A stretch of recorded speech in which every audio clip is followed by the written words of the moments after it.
Professor Lakshman Yadav प्रधानमंत्री नरेंद्र मोदी के बारे में इतनी बड़ी बात बताई है कि आप भी सुनकर हैरान हो जाएंगे। वीडियो देखिए। उस खतरे का ऐलान हुआ है उसी नागपुर में कि संघ के मुख्यालय देश का प्रधानमंत्री पहली बार गया और उसके पहले वो दीक्षा भूमि में जाकर माथा टेका है कि अपने विरोधी विचारधारा के लोगों के सामने भी अब वो सामने से विरोध नहीं करता, वो उन्हीं के सामने माथा झुकाकर नमन करेगा, डॉक्टर अंबेडकर के कसीदे पढ़ेगा और उसके तुरंत बाद जाकर के आरएसएस के मुख्यालय में खड़ा हो जाएगा, जिस आरएसएस का पूरा विचार बाबा साहब अंबेडकर के खिलाफ खड़ा है। और यह सबसे बड़ा खतरा आज के वक्त का है। बताओ, अमित शाह का बेटा जय शाह का नहीं हिंदू धर्म बचाने आता? भाई अगर कब्र खोदनी है औरंगजेब की तो पहला हथौड़ा जय शाह चलाए, तब हम मानेंगे कि हम बदला लेना का। गले में मटका किस मुसलमान ने पहनाया था? पीठ पर झाड़ू किस मुसलमान ने बांधी थी? रास्ते पर चलने से किस मुसलमान ने रोका था? चौधार आंदोलन करके बाबा साहब तालाब का पानी पी के लौट रहे थे तो हमला करने वाले कौन थे? और मंडल लागू करने के समय मंडल का विरोध किसने किया था? वही जो कमंडल लेकर के चला था। एक तरफ नफरत का माहौल बनाओ, पीछे से एजुकेशन बर्बाद कर दो।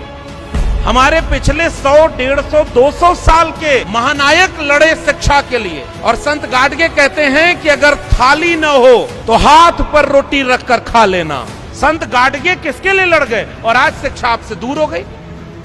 शिक्षा पर पैसा खर्च करना कम कर दिया गया, क्योंकि पैसा दो चीजों पर आजकल खर्च हो रहा है, अपनी पार्टी का कार्यालय बनाने में और दूसरा सांसद विधायक खरीदने में। अच्छा सोचिए ना, ज्यादा बाबा कहाँ है, ज्यादा पाखंड कहाँ है?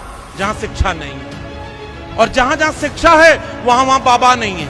मतलब एक आध धाम ओम केरल में या तमिलनाडु में क्यों नहीं बना? एक तरफ आप मान्यता मानते हो कि नाक पे फन पर टिकी हुई हो, घर में उसकी पूजा कराओगे, और जिस स्कूल में बच्चों को पढ़ने भेज रहे हो वहां विज्ञान उसे पढ़ाया जा रहा है। वो अपनी माँ से कहता है कि ये तो गलत पढ़ा रहा है। हमारे यहाँ जो कथा सुनाने आते हैं वो कहते हैं कि राहु केतु को जब खा जाता है तो चंद्रग्रहण लगता है। इस कंट्राडिक्शन पर सिनेमा बना और इस कंट्राडिक्शन पर बात हुई। आजकल बात करके दिखा दीजिए आप। अब ये बताइए, इस देश पर सबसे बड़ा खतरा किस चीज पर है? मैं आपका एक लाइन में जवाब देना चाहूंगा कि वो खतरा बाबा साहब अंबेडकर के संविधान के ऊपर है।